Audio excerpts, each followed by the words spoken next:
Welcome back to Why So Sidious, a nerd podcast where we travel from a galaxy far, far away through Asgard into Atlantis and wherever fandom may take us. Here we discuss our favorite properties, movies, shows, novels, comics, whatever it may be. Today the topic is Andor, the 3-episode premiere. Welcome back, Star Wars. We are glad to have you, even if we might be concerned after the last few properties have let us down here and there, depending on the show. But I will say, Andor does feel really good. It feels like a solid Star Wars show. I would say it's not as exciting as I expected as a premiere overall, but I mean, I love the tone of it, that's for sure. And there's definitely some solid, like episode 3 in particular was a lot of fun. It actually came out with a bang in episode 1, with Andor being kind of violent. Yeah. Like overall, this is I like that it's a pretty mature themed situation. Like this isn't for kids, you know? And it's refreshing to have that feel that it's like the little guy versus the man, you know what I mean? It's the Empire. Whether or not this is a subcontracted security group or not. I mean, it's like back to that original feel. Like there's an overarching power and the little guy is on the run trying to fight back kind of thing, which we kind of missed out on the last trilogy. Kylo and Rey, I mean, there wasn't really that same feel as the original trilogy where, you know, there's this overarching government threat that the people are against. So I like that feel. Overall, I'm pretty excited and optimistic about the future. Before you continue listening to this episode, this is your official spoiler warning. So if you've not seen the content that we are about to cover, go ahead and go watch it real quick before you continue on. Or don't, I guess. Your call. So, Dave, why don't you give us a summary? What happened in this episode in the simplest of terms? All right, so no preparation behind this. I'll just go off the top here. So yeah, essentially we get introduced to Cassian Andor, who we know from Rogue One, and he is looking for somebody who we find out is his sister from a planet called Kenari.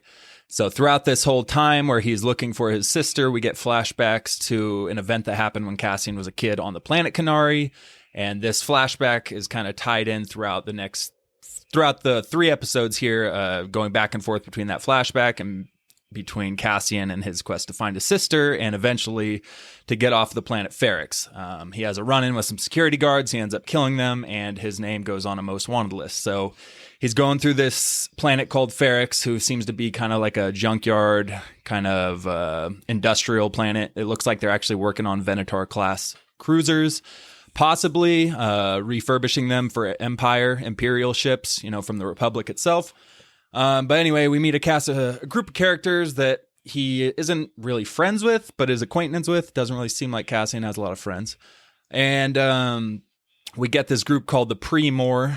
They're a corporate police force. Essentially, they're kind of like subcontractors, it feels like, of the Empire. They're not the Empire itself. But certain planets, and this is from Legends, certain planets have this group called the Pre-Mor who are corporate cops. They look like mall cops, but essentially they just patrol certain corners of the universe of the galaxy where the Empire has not gotten to. So we get a run-in with them hunting down Cassian. Cassian's trying to get off planet, get enough money to evade these officers, and we get a little run-in episode 3 of the officers crashing through Ferrix, which is a very hostile culture who don't appreciate the presence of these Pre-Mor, so they have to deal with that while trying to track down Cassian. We get the introduction of the character played by Stellan Skarsgård, Luthen? Yeah. Luthen. And he's known as the buyer. He comes to buy this, you know, certain piece of equipment off Cassian, but he's really looking for somebody to help go up against the Empire with. And he finds that in Cassian, so him and Cassian eventually end up trying to flee Ferrix, and I believe they end up getting off planet at the end of episode 3. Yeah. Yes. Okay. And so, yeah, that's a good. quick, brief summary of what happened in the first 3 episodes here. And yeah, I enjoyed it. It definitely was very slow without getting into the rating or anything. It was a very slow burn, but like JD said, it was very mature. It felt like it was aimed at adults. Like it didn't feel like, Even Kenobi, it didn't feel like that. Definitely didn't feel like Boba Fett, how goofy, all that stuff, the colorful goofiness and campy stuff. Like it was very down to earth, and it had this really cool Blade Runner kind of cyberpunk tone and aesthetic to it, which I really liked. So it was very slow, but at the same time, it got me hooked into the series for sure. I think it feels like they really do have a good story to tell. That's why I'm excited, and they're just laying the foundation for this. And obviously, it's not like what we've talked about before: Boba Fett, Han Solo, Obi-Wan. It's not just a fan favorite name to flash in front of your face to get your to get your hopes up and get the audience hooked just by the name alone. I mean, they definitely have something brewing. Yeah, that was my feel too. They're not exploiting a name; they've got a cool story. And it's a unique story. It's about the underbelly of this galaxy that we never really get to see. And we've talked about in our previous episodes, talked about what if possibilities and just a lot of different possibilities of Star Wars that they can take, which isn't just the Skywalker saga. And yeah, it feels like they've really just got this cool story that we finally get to see the gritty side of things. It's not the Jedi. We'll obviously get the Empire, but it's grounded. It's just grounded down to earth, and I'm really excited for the story they have planned. Yeah, I agree in most ways, but is it Star Wars or is it Star Trek Blade Runner with Star Wars credits and things in the background? I will say it's take Star Trek out of that sentence. I'm just saying. This is the Star Wars I've been wanting, though, like a perspective from the ground level, which we haven't really had except for Rogue One, which actually kind of blew up a little bit too. But it's like there's a ton of stuff going on in the Empire with people on the ground, and that's a good story to tell. It's a good perspective. Right. No, I overall enjoyed the premiere, but could it have been just hour long instead of an hour 45? Probably.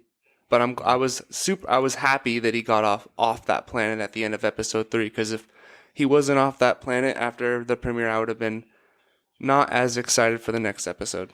Yeah, you got to wonder if that's why they chose to release 3 episodes. Oh, yeah. If it was only one, it would have been a huge disappointment. True. The audience feedback would have been brutal if it was just that first episode that they dropped. So they definitely made the right call dropping all 3. It could have been put into an hour-long thing, for sure. But I'll say I'm not angry about that. Just because we got all 3 at once. So it's like, yeah, if you're going to give us all at once, then I'll take all the content you want to give us right now. And yeah, it was slow, but I think a lot of it was at least deliberate. A lot of the slow setup they had. And I think it, had a purpose in setting up this series. But yeah, it could have been a shorter 1 hour special if they really wanted to.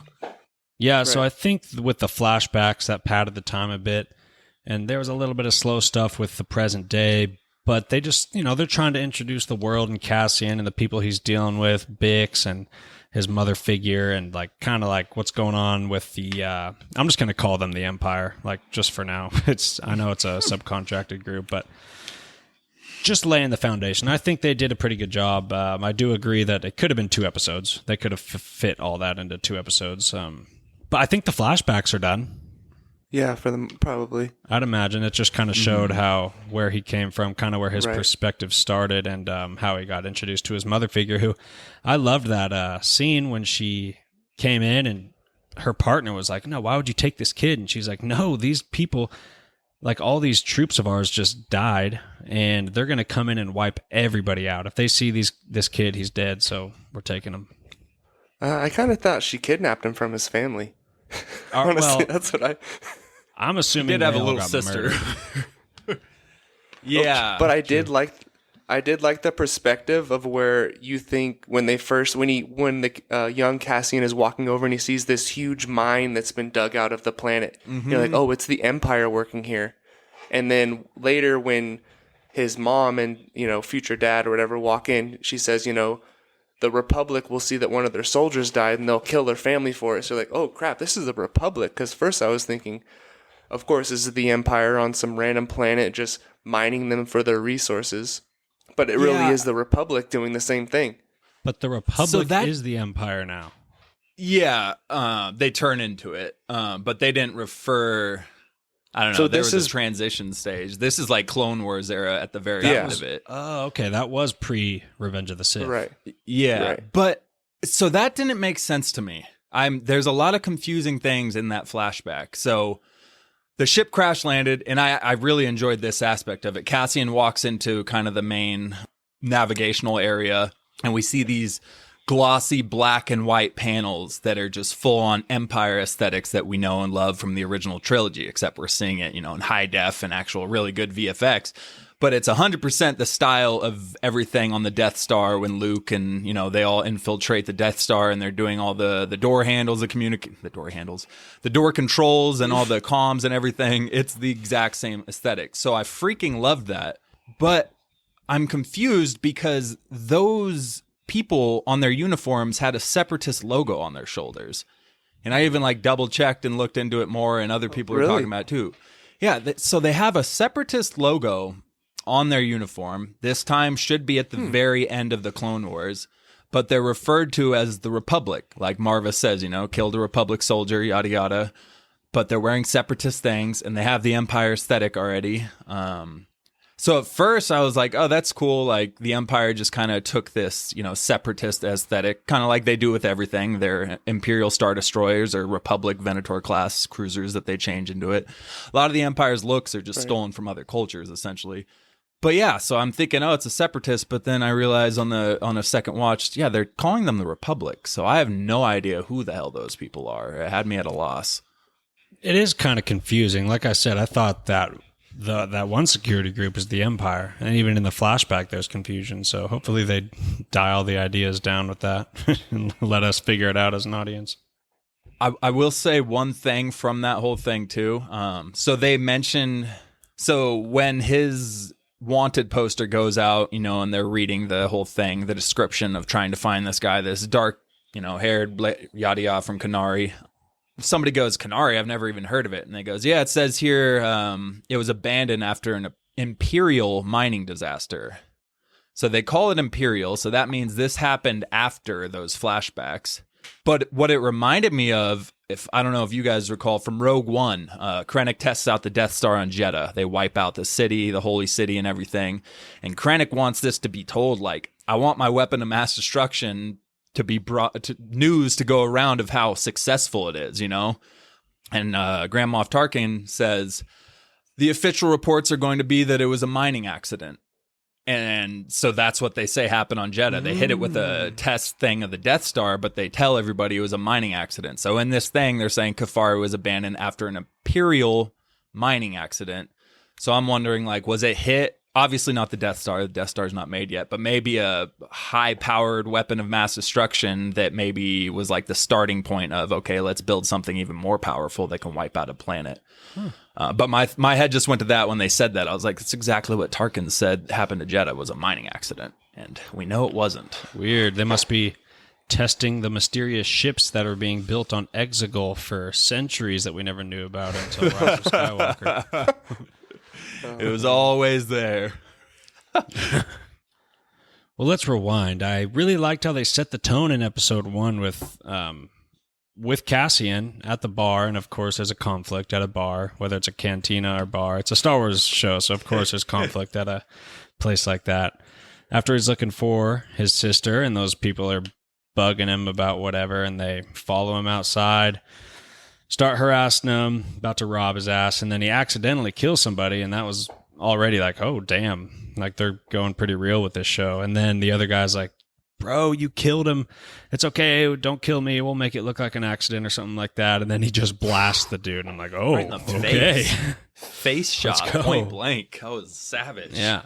So cool moment. Really set the tone. Like we said, this is an adult show. So I was, kind of glad to see them go that far, I guess. Yeah. For Star Wars. Well, yeah. This is very different. Very different from Boba Fett and Kenobi. This is for adults. I think that was a heavy thing to start with. And it's a cool thing to start with because it's is this character a hero? We just saw a homeboy kill a defenseless guy, point blank, cold blood. So we don't know yet at this point. We even know in Rogue One, he's kind of got some issues. He almost kills Jin's dad, but his conscience kicks in and he pulls back and he doesn't take the shot. And immediately Jin thinks, pretty badly of him. But yeah, so it just kind of shows this gritty side to Cassian where it's like he's willing to do anything, especially at this point in whatever his mission is. Well, that's a great point to bring up about him. How good is this person? Because I love that duality with characters. Like, for example, a great villain or even a good hero, if they're 100% good or 100% bad, it kind of seems generic in a way or unrealistic in a way. It's nice to have both sides have a little bit of duality. Star Wars can suffer from that a little bit. There's obviously characters like Anakin that go, he's got some good at him, he's got some bad. But like the Emperor, for example, pure evil. There's not much you side with him on. Who else? Rey, pure good. Not much. Not like there's nothing she does wrong. There's no flaws. Obi-Wan, except for getting a little lazy. I wouldn't call it lazy, but he kind of gave up at some point after Revenge of the Sith. Other than that, pure good. Not a lot of duality there. It's refreshing to have that in a character. Mm-hmm.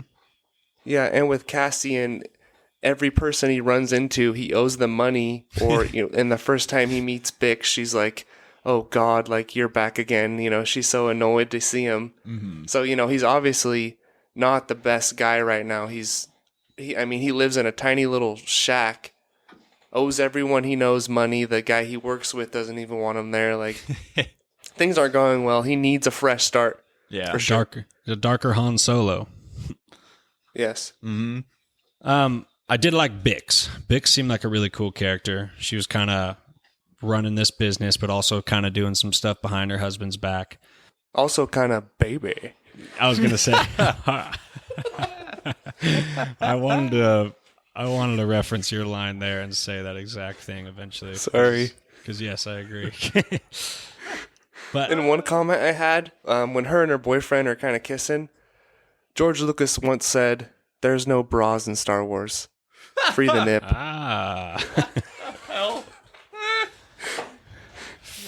Carrie Fisher asked him, like, what's going on here? And he said, there's no bras in Star Wars. They know it's up. It's healthier. Yeah. Game of Thrones does well. Let's lean that direction. Throw a bra in there. Yeah, so her husband, though, real prick, kind of just goes and... Well, boyfriend, I think. Oh, okay. Yeah, they're like a booty call kind of. I think boyfriend. I thought husband at first, too, but go ahead. Yeah, kind of a prick. He kind of just yes. blows the whistle on Cassian there. Yeah, dude. Doesn't really know what he's doing. He just I think goes he ahead. thinks that he thinks that she's cheating on him with him. Yeah, he kind of misunderstands the situation. The way he saw them at the table, yeah, he kind of saw them from across the room. But he didn't have a very long story. He's gone. No. Yeah, he did. And Bix and Cassian were definitely like previously together. They had a thing before her and Tim. Yeah. He even tells him, he's like, if you don't want these problems, find a less complicated woman. Good luck. So like he's definitely had experiences with Bix.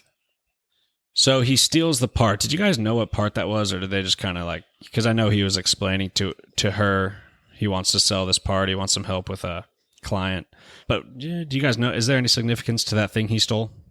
When he in the third episode when he's talking to with Lynn Eric Selvig, Luthen. Yeah, I think. Luthen. Yeah.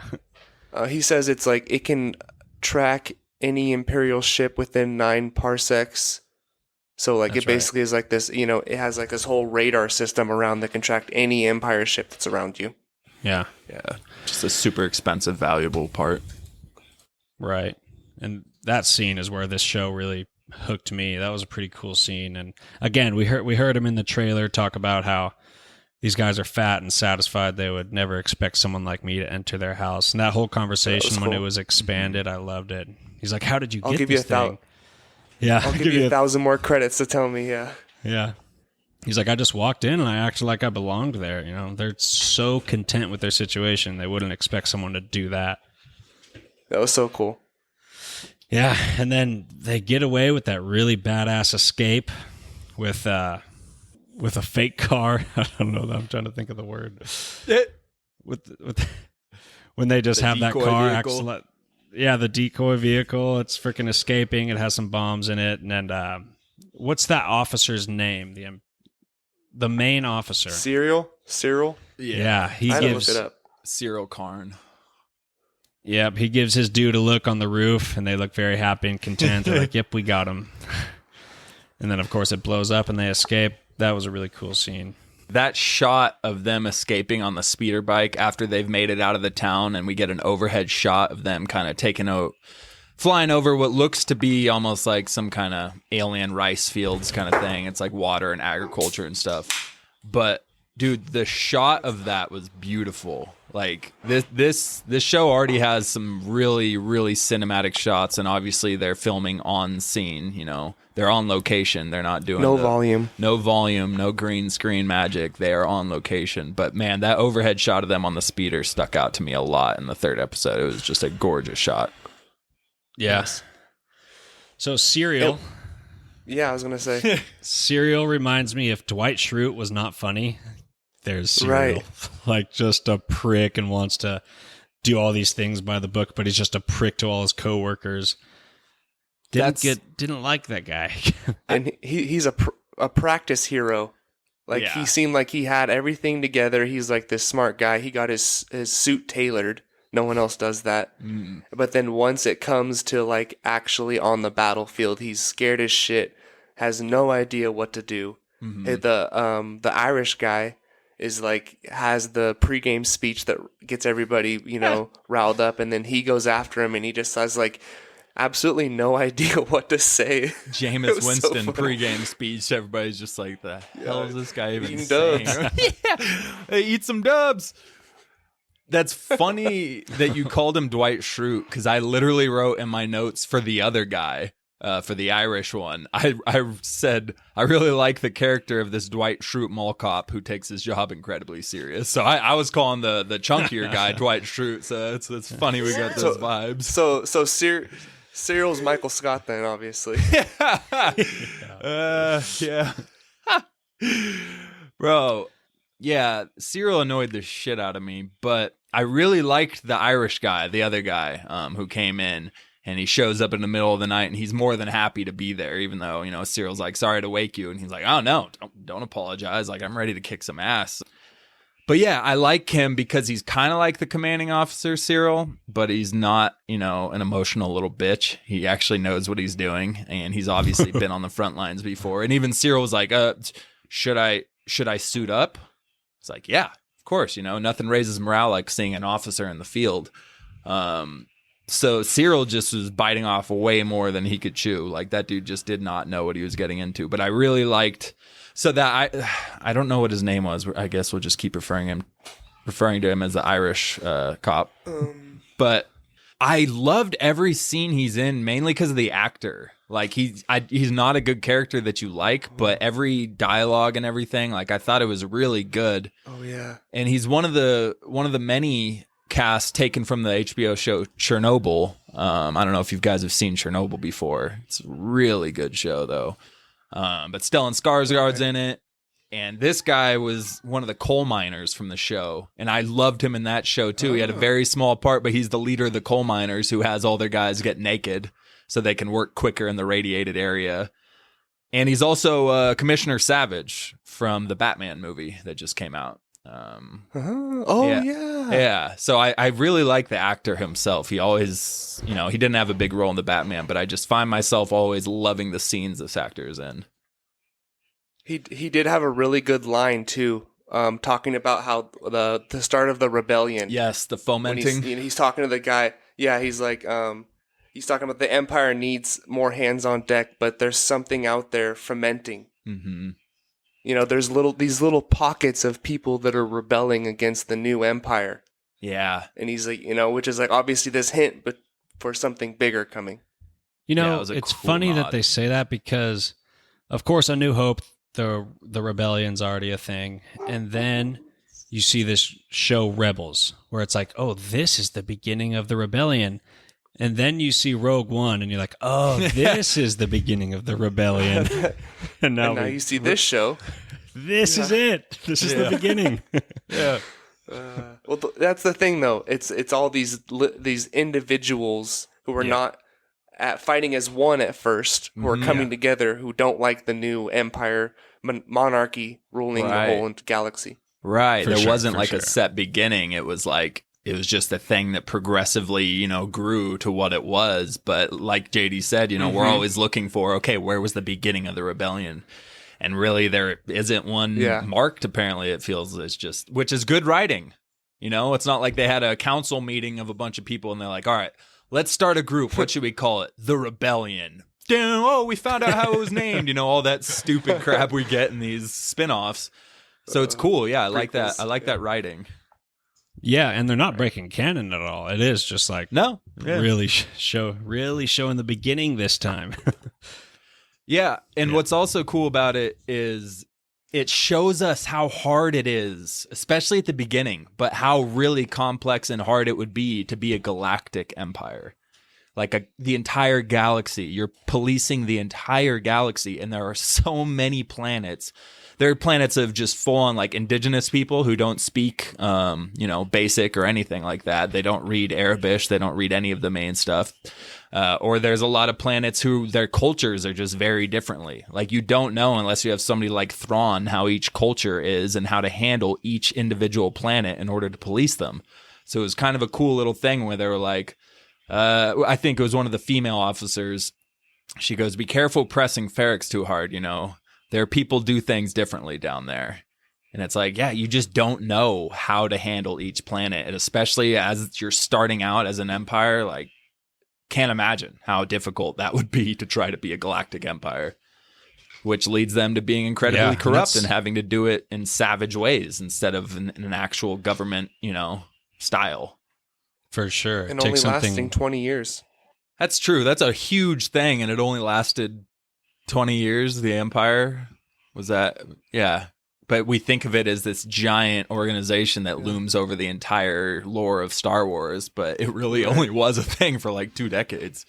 That's From the interesting. birth of Luke until he takes it over. And I was going to say, one of the cool things about the Empire is it is pretty much the Republic that just became corrupt pretty much. Right. Yeah. So it's like they kind A of lot of had their foundation. It's just their leadership took hold and it became a villainous structure or whatever. So it is and we've also been talking about how we want to see the perspective of multiple planets. Some planets might see the Empire as their hero, their governments, their structure. Maybe they could do that in Andor. Maybe Andor can run by a planet where the kids are like, yeah, I really want to be a stormtrooper. Like, that's awesome. I would love that. All that kind of stuff. Like, their family would be all about it, proud of their kids to become a stormtrooper. And yes. So maybe we'll see a little bit of that in Andor. Like, Poe.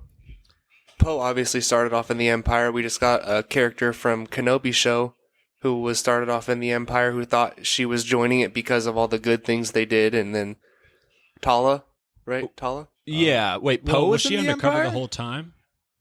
No, she There was in the a new Empire a initially. book. Oh, There was a okay. book that came out about Poe that he was in the Empire. You His gotta be parents kidding me. signed him up or something like that. Yeah. Wow. Don't tell Megan. So we had a whole discussion while we were watching episode 1, me and my wife. And she's like, because she always gets Jyn and Rey confused. So every time we're talking about Rogue One, she's like, yeah, she's the one who gets the lightsaber and, works with Luke. I'm like, no, that's Rey. So every single time Rogue One is brought up, she always confuses Jyn and Rey. So then she started confusing Cassian. She's like, we've already seen him. I was like, yeah, he was in Rogue One a little bit. She's like, no, he was a part of the Empire. And then blah, blah, blah. I was like, are you talking about Finn? The Black Stormtrooper? Because Cassian doesn't look like him at all. I don't know how you're mixing that one up. And so eventually she gets to saying it was Poe that she was talking about. But I was like, well, Poe wasn't a part of the Empire. She's like, are you sure? I'm like, yeah, he was a spice runner, but he wasn't a part of the Empire. But so there's no way she knew that. She hasn't read the books, but she was right somehow. Like, what is this crap? Like, okay, so apparently he was a part of the Empire, but you didn't know that. Like, I never knew that. Don't tell her. Just bring Megan on the podcast. She seems to have her information correct. Apparently she's got more intuition than I do. With the orcs, too. Exactly. She knew yeah. the orcs were orcs. Yeah, bro. She's like, shut up, they're orcs. She said it when the face popped up in the floorboards. It's like, we haven't even seen the full... it's an orc. Okay. Son of a gun. Wives are funny, dude. They're like, we're always explaining to them these universes, but sometimes they'll come with a little tidbit of knowledge where you're just like, huh. Yeah. Makes sense. Kind of stops you in your tracks. You're like, have you been watching these on the side? Like, Yeah. So anyway, sorry. I never knew Poe was in the Empire. Yeah, I love that, honestly. That's a really cool little fact. Yeah. Well, I did want to talk about Go ahead. Marva for a sec. I was just going to say Yeah, that. That's hilarious. Okay. Yeah, besides the kidnapping and besides the kidnapping, I did like her as a character, and her droid B2 emo. whatever. B2 Yeah, which is emo, kind of but yeah. a little, on the nose for the name, but he was a cool little droid. Yeah. But the scene I liked was when Cyril's in the room and he's all scared, and she's like, "That's what a reckoning sounds like. You want to stop it, but it just keeps coming." And it's like the sound of them banging on the wall, which I also liked how they all kind of bang on the things to warn each other that something's really cool. coming to hide. Mm-hmm. Yeah, like the village sticks together, against whoever's the outsiders are. Right. But yeah, she was an overall a cool character, and she's pretty upset that he's leaving the world now. Yeah. Yeah, and then she goes, it sucks when you hear it won't ever stop, but when you really have to worry is when it does stop. Now, I don't think there's a plan. Yeah, what happens when it stops? I think that was a ploy. Like, that was her trying to get in their head, because didn't they bail? Wasn't that the dude that ran into the ship and then crashed? Was that one of them? Yeah, I think he did it out of fear. But I'm not sure. Well, why would this random person do that? They sent that guy running after he shot Tim dead. And that officer got pissed at him, and he's like, "Go get the ship. Give me your rifle. Go get the ship." And then, but it looked like the town had tied that anchor to the ship while all of this was happening. So the town did have a plan. Yeah. They started doing stuff. So they tied this giant anchor to the ship, and he takes off, frazzled, like you're saying. He kind of was afraid, and he crashes. So the timing of that was a little convenient, but I do think they did have a strategy for, like, when invaders come, they start knocking all that. And then when they all stopped on a dime, like, it wasn't one stop and then it slowly got quiet. It just went silent all of a sudden. But that's exactly what I was going to say. That end part of the line of, when it stops, that's when you really want to start to fret. Like, great line. And of course it got to them. They're like, well, what happens then? Like, what happens when it stops? Like, we're just mall cops. Like, we don't even belong here. This isn't our MO. We had a horrible motivating speech, ma'am. I can't even explain it to you. We're not ready. From their perspective, they're just trying to find a guy who just murdered 2 cops. You know, like, they're not really bad guys, even though the leader is a douchebag. Yeah, all the other people are just kind of doing their job. They're trying to find a guy who is a murderer. Right. True. Well, and keep in mind, his boss at the start of all of this in episode 1 told him to not pursue it. He said, "Stop," and he kind of stopped talking. He goes, "No, stop everything." And then he closes the doors and he goes, "We're not pursuing this. What happened was they were chasing somebody and they died in an accident. Not too heroic. We don't want to parade, but something. They died doing their line of duty." He goes, "I'm about to go to an Empire Council." Essentially, he's like, "I'm not bringing this piece of news about our crime rates." So, yeah, those people weren't even supposed to go to that planet in the first place and take care of that situation. That was all Cyril's call, so they really didn't belong down there. I do wish that this security team was the Empire. Like, I was missing the presence of the Empire in this episode. I don't necessarily need to see a Star Destroyer coming down on a planet, but at least the uniforms and the presence in general. So I don't know why you wouldn't just replace this group of security officers with a branch of the Empire. Probably because it's just always stormtroopers. They wanted to change it up from stormtroopers. True. Okay. And I and thought it's it was such a a good small initial conflict. Right. I was going to say, it's such a small conflict. The Empire has no desire to get involved yet. They wouldn't even hear about it. Right. Because that guy didn't want to report. He did say he was going. I'm pretty sure he used the word Imperial. It's like, "I'm going to an Imperial, I forgot. What are those meetings called? Why can't I think of it right now? When you have to go report Senate to meeting? your supervisors. Yeah, well, he didn't say that. But, when you got to go, if you're a supervisor and you have to go report to your higher-ups about how your team has been doing and however, I can't. An evaluation, basically. But yeah, he used the word Imperial, so they kind of did hint at a larger looming force of the Empire. But I did think we were going to see a stormtrooper at one point or something, or at least an Imperial officer that guy reported to. But we're obviously going to get a ton of that coming up. Imagine if they released one episode at a time. We'd be waiting 3 weeks and still wouldn't have gotten a single Imperial, True. It makes you think, like, Vader is out there. Tarkin is up there in the Star Destroyer somewhere. The Emperor, obviously. Mm-hmm. Now, we don't want to be repetitive, but it's just crazy to know they're out there. I'm not saying you should show these giant characters, but what are they doing right now, Vader's probably hunting down Jedis. Yeah. I feel like after these first 3 episodes, our chances of seeing like Vader or Palpatine have gone down drastically. No, for sure.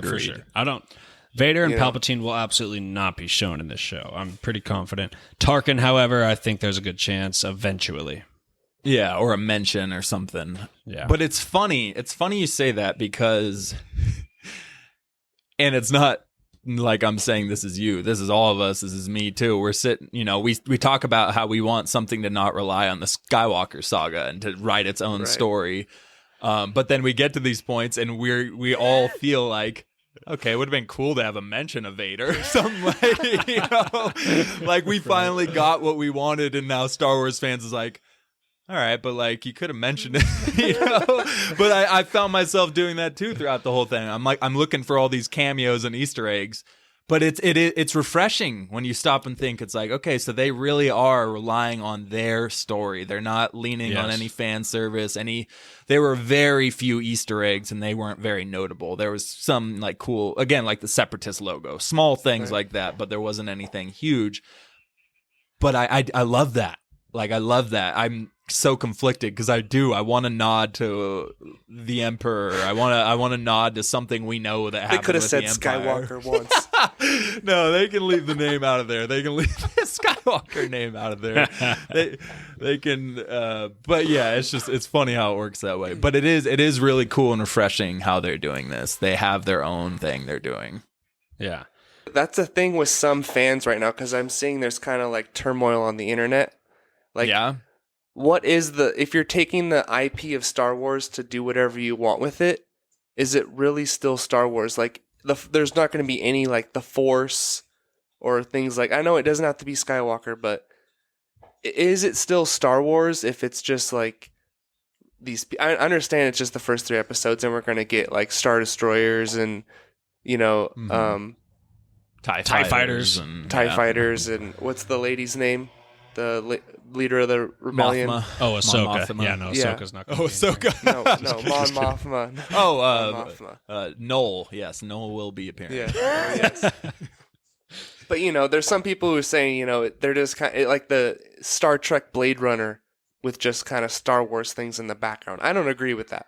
But, yeah. I was going to say, I mean, it's not the Star Wars we're familiar with, but it is because they're telling those stories we haven't been told yet, revolving in this universe. There's still the Empire.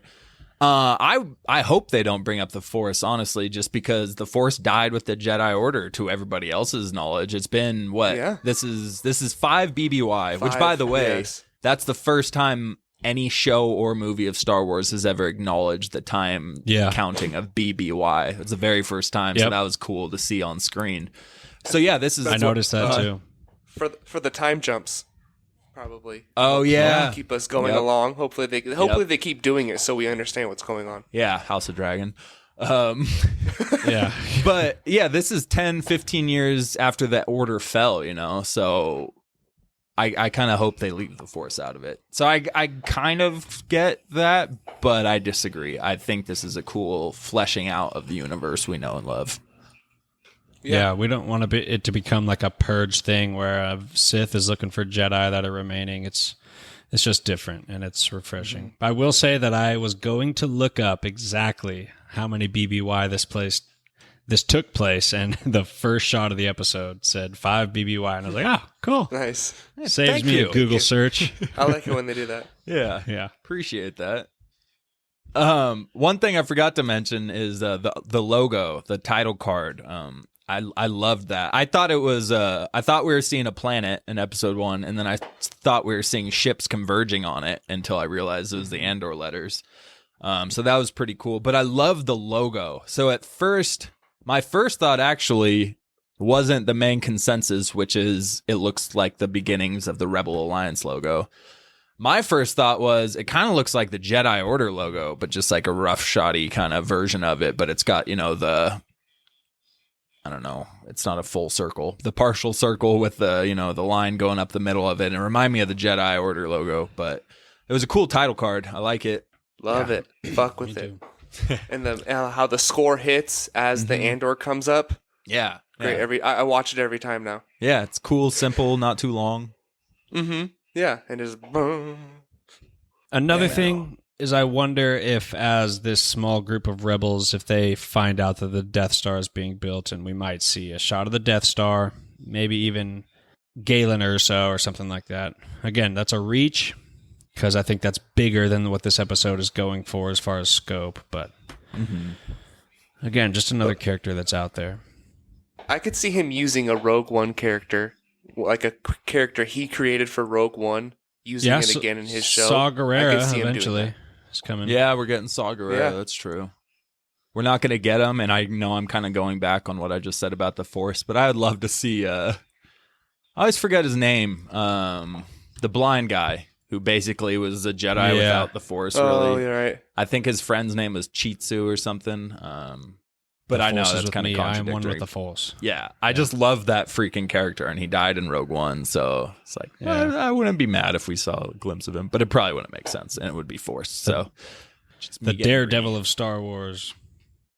Yes. And by the way, for a sidebar, I would like to really just take a shot at Marvel by showing us a huge trailer for She-Hulk with Daredevil in it, like prominently, and then that episode that week does not have Daredevil except for a little hint towards Daredevil, and then what do you know, a week later still no Daredevil. Like, come on, dude. You're literally doing the thing. You're doing the thing. You're using a character as advertisement and not delivering. It's like, bro, I've had so much trust in Marvel the past 10 years or however long, and now you're just like, come on. Anyway. Yeah. I won't get into my personal feelings with that one, other than the fact that, not interested. Yeah. I'm glad we got a Disney Plus show that I'm excited about. Yes. Sidebar back to Andor. Did you hear Tony Gilroy got a first look deal with Star Wars? What does that mean? I feel what's a first look deal? Didn't John Favreau? Someone got that. It's where they own the rights to their stuff instead of Disney. So basically, he can kind of do whatever he wants with Rogue One and Andor characters. So he can kind of keep it going. Nice. Okay. Which is why that murder scene took place. I don't think Disney would greenlight that, right? Yeah, I don't know with Disney anymore. I don't know what their cutoffs are at this point after seeing Multiverse of Madness and knowing they're going to do a Deadpool thing. I don't really know what their limit is at this point. She did pop someone's brain inside their head. Bro, speaking of Tony Gilroy, though, I did mean to mention that. So he obviously co-wrote Rogue One, and I'm pretty sure, the writer of this show. Writing the whole series. Yeah, whole show. So what's super Every cool episode. about that is he wrote the Bourne trilogy. Supreme. Yeah. Bourne Identity. Bourne Identity, that entire thing, that was his works. So it reminds me of Cassian on the run. We got this, government agency looking for him, and we've got this lone kind of spy guy on the run, serving a bigger purpose. So I fully trust in the story around Cassian, because the Bourne trilogy as a whole, I don't know. I didn't even finish watching it, but Bourne Identity is a freaking great movie. So getting that kind of style and that tone to it definitely pulls a lot for me. Yeah. Okay, so I don't want to saturate the episode with 9 different numbers, 9 ratings. So overall, as a premiere, 3 episodes, overall rating for what you watched, Andor Disney Plus. Caleb, what do you got? Oh, me first. So like I said, it doesn't feel totally like Star Wars to me yet, but I know that the things that are coming in the future, and I love the setup, even though it could have been slightly condensed in my opinion, but I'm glad they released all 3 at once. So I think off the top here, since I rated each episode, I'm going to kind of put it right in the middle. I feel like all my lowest ratings are Star Wars, but Star Wars is also my favorite at the same time. So it's like, damn, man. It's a painful life Like for Caleb. I'm rating everything else way higher. But that's the life of a Star Wars fan. Yeah, It is. In these days. I think I have it at it's right around an 8. Like I can't. Huh. I'm gonna say 7.9. 7.9. So it was slow, but it's set. I'm just glad that they're off that planet and him and Luthen are together. You know, doing some rebellion shit now. Yeah. Yeah. What do you got And for us, I Dave? love the adult feel, like you guys said. It's not a kid show. Same. Right. Dave, what do you got? So yeah, it was hard to rate. It was really hard to rate. Even by episode, I was struggling trying to come up with ratings for it, and then we decided to do it as a whole, which it kind of helped. But yeah, it was a hard show to rate. I mean, I already gave my overall thoughts about it. I'll throw in Diego Luna had a great performance, by the way. I freaking love his portrayal of Cassian. Like the fact that he is the lead in this series gives me a ton of hope. Great role, and obviously now we're getting Stellan Skarsgård, who's an amazing actor, and I love everything that man is in. So I'm very excited for all of this. Dune. Yeah, that's right. Dune, I forgot. Did he end Baron. up dying in that one? No, Spoilers, he he's was still he was on alive, the right? ceiling. Okay. Yeah. Yeah. Weird guy. Weird guy. Fat boy. So I came to an 8.2 out of 10 for my overall rating of the 3 episodes. Now, yes, the first episode, or at least episode 2, it probably would have drawn a little under an 8. But altogether, as a whole, rating it as almost like an hour and a half movie, I gave it an 8.2. It was well written. Again, I love the tone, the style, everything about it. It was just very slow, obviously. But taking into consideration that it's a setup, I fully expect my later episodes to be hitting high 8s and low 9s even.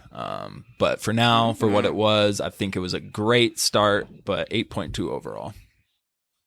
You kind of covered all my reasoning. I have a lot of optimism looking forward, and the tone of this was fantastic. I'm really excited to see where this goes. It had some good scenes. How episode 1 started off was really cool because it just set the tone as being a dark adult show. Episode 3, I love the escape. But as an experience overall, it wasn't like on an edge of your seat kind of thing. And by 3 episodes, I feel like you should be like, holy shit, But so with that in mind, I'll give it a 7.5. It's good. Okay. Yeah. No, that's fair. Yeah. I almost gave it a low 8 too. I was going back and forth a lot in my head. I had the episode 3 at an 8.1, but the other 2 were under an 8, so I kind of had to put it down.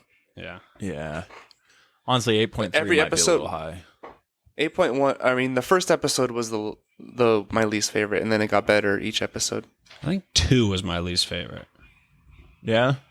I Just- think mine was too. I think episode 2 was but it was very close. The start of it, there's always that thing with the pilot. It's your first time seeing the series, so there's a lot of excitement, and that opening scene with Cassian blowing that dude's face off and everything obviously was like, oh, okay, here we go. We're all sadistic. I loved the part where the guy's face got a hole blown through it. It was really good. Yeah, right on.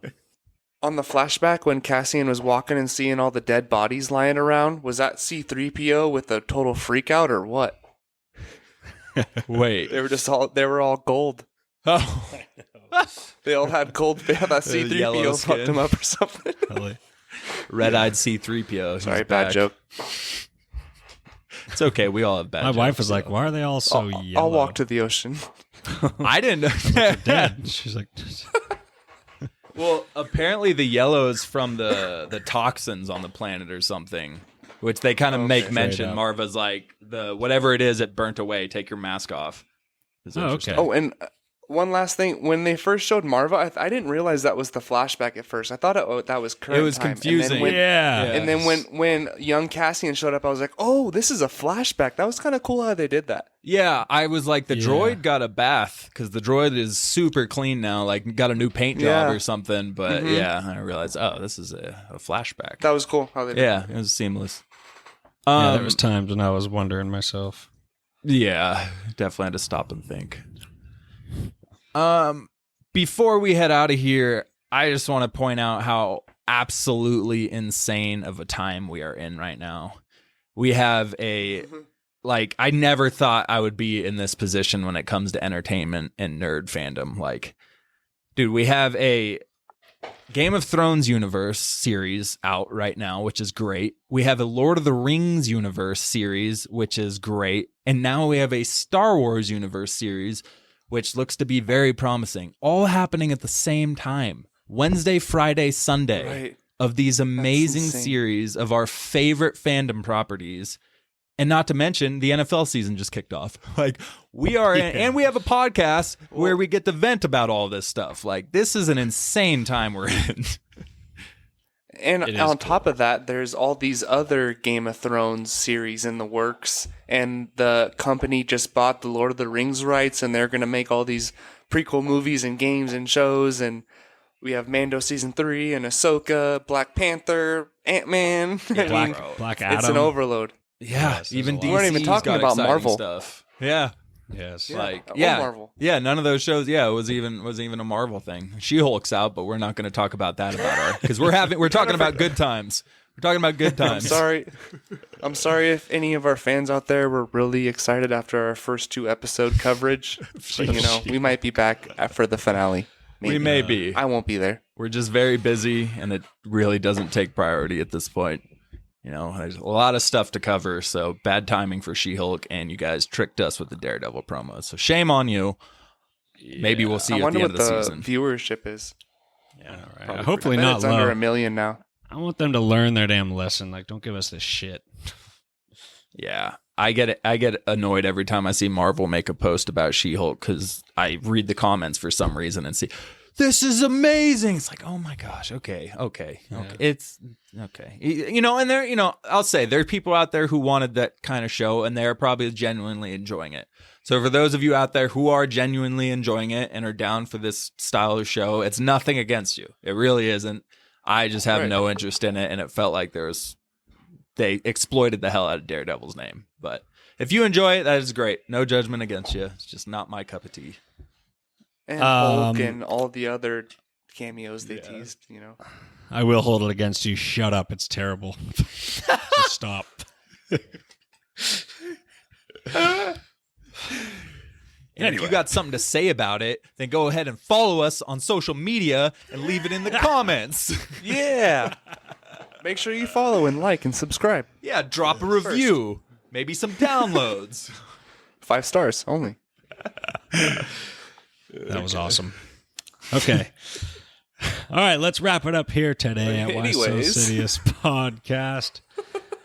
Again, be sure to follow us on Twitter, TikTok, and Instagram at Why So Sidious Pod. And thank you for joining us. We will see you next time for our Rings of Power coverage. Bye. Bye-bye.